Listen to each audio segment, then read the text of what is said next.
Whenever I think of any transaction, the three things that pop into my head are incentives, opportunity cost, equilibrium.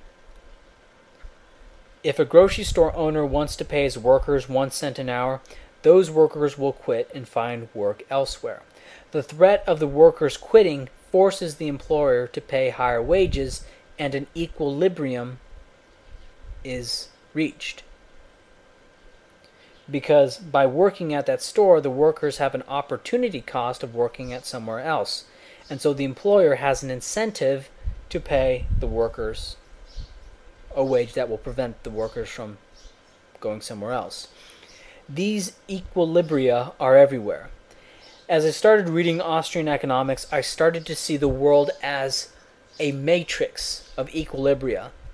The opportunity of another job causes workers to go elsewhere, causing the grocery store owner to pay his employees more. If over 10 years all things become cheaper because so much is being produced, workers may decide to spend less time working and have less money, but buy as much actual stuff with less nominal dollars and have more free time. And I see that everything can be understood in this way, and everything leads to an equilibrium.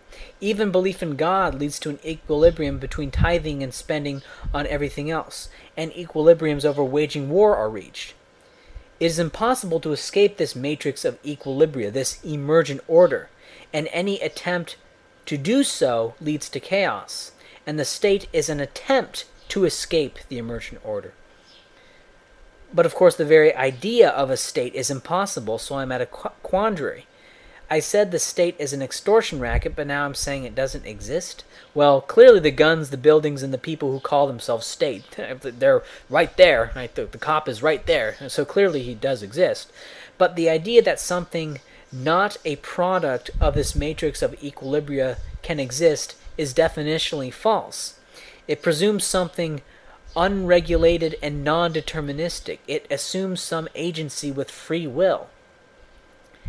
And the further idea that this thing, which we shall call the state, can intervene in the matrix of equilibria and create something that increases aggregate utility would have to presume information greater than the aggregate interactive information of all the players in the market. This agency would have to calculate the entire market.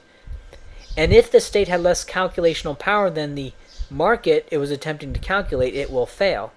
And the only way the state can have more calculational power than the market is if the state is bigger than the market.